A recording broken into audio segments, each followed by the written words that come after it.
खट्टा खाने वाली चुड़ैल। रात को अचानक राधिका मौसी को किचन से कुछ गिरने की आवाज आई। उन्होंने बाहर निकल के देखा तो किचन में उन्हें कोई सफेद साड़ी में दिखा। वो चीख पड़ी, हे भगवान, आलतू जलाल तू आई बला को टाल तू, आलतू जलाल तू आई बला को टाल तू। राधिका मौसी को चीखते सुनकर श्रवण बाहर आता है भागते हुए। अरे माँ, क्या हुआ? क्या देख लिया? दादी माँ आ गई क्या सपने में? अरे बेटा, रसोड़े में देख तो कौन है? श्रवण रसोड़े में झांक कर देखता है और उसे कोई नहीं दिखता अंदर। अब रसोड़े में तो कोई नहीं है माँ। कोई सफेद साड़ी में नहीं है क्या? नहीं माँ, कोई भी नहीं है। चिल्लम चिल्ली की आवाज सुनकर काजल भी वहां आ जाती है। अब क्या हो गया माँ जी? अरे बेटा, रसोड़े में एक चुड़ैल थी सफेद साड़ी में। अरे क्या कर रही थी वो अंदर?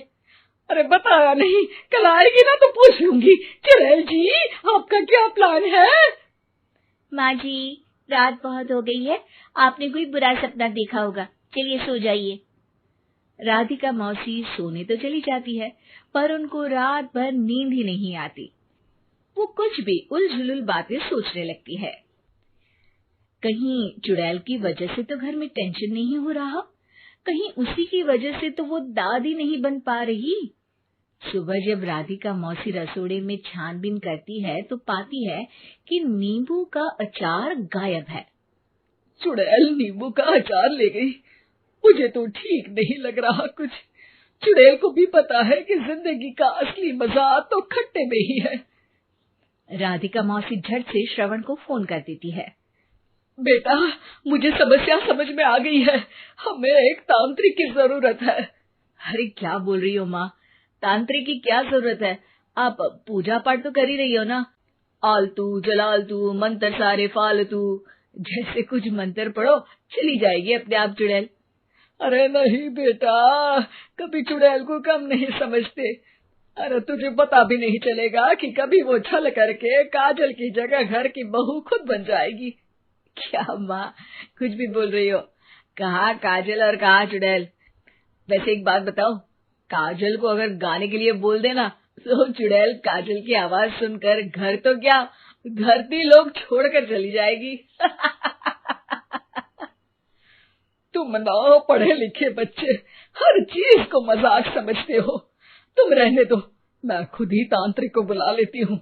अच्छा सुन, शाम को इमली लेके आना।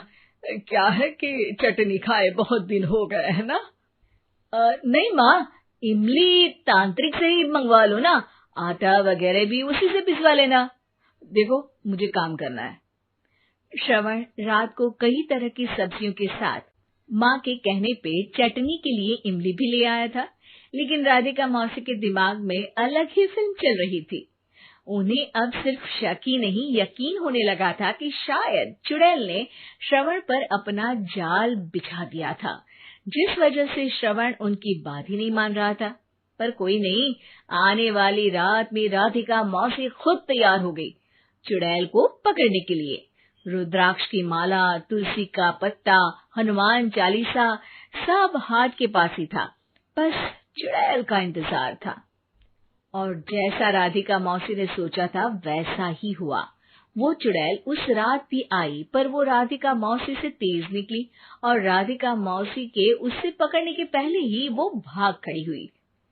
जरूर बहू पे साया है उस चुड़ैल का, तभी तो श्रवण के कमरे में गई है। और अगली सुबह राधिका मौसी पिछली रात हुए हमले में किन चीजों का नुकसान हुआ उसका हिसाब लगा रही थी।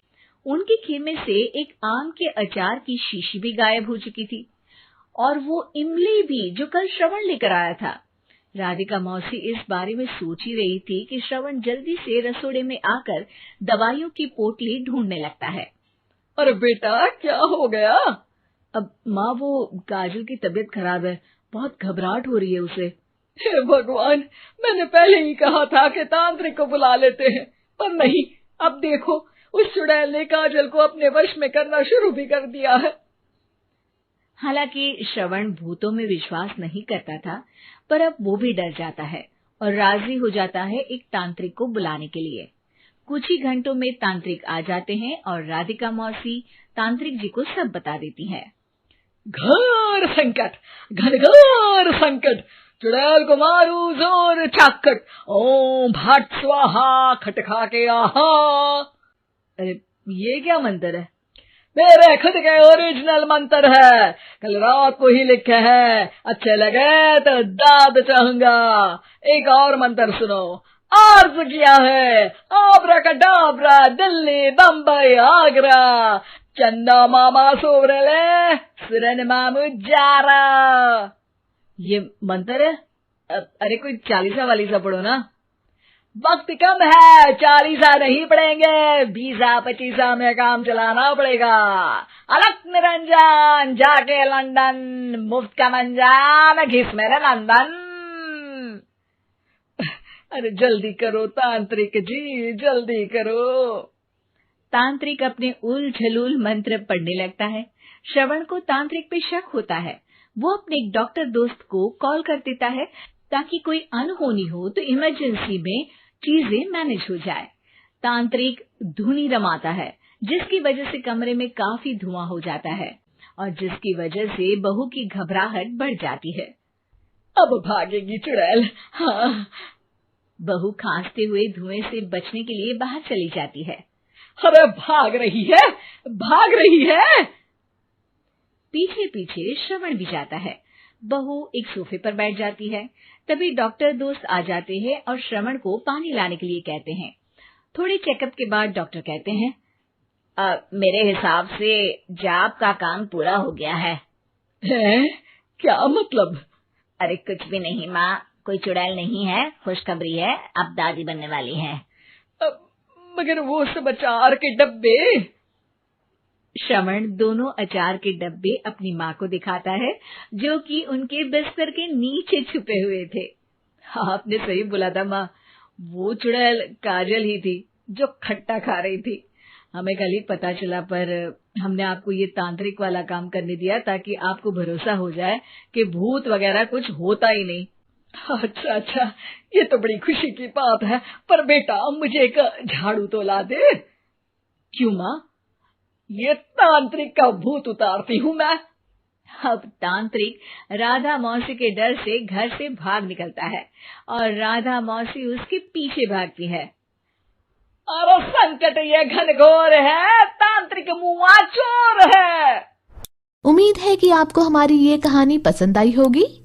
कृपया हमारे चैनल को सब्सक्राइब करें और सभी अपडेट्स के लिए बेल आइकन जरूर क्लिक करें। और हाँ, वीडियो लाइक और शेयर करना मत भूलिएगा। Bye bye.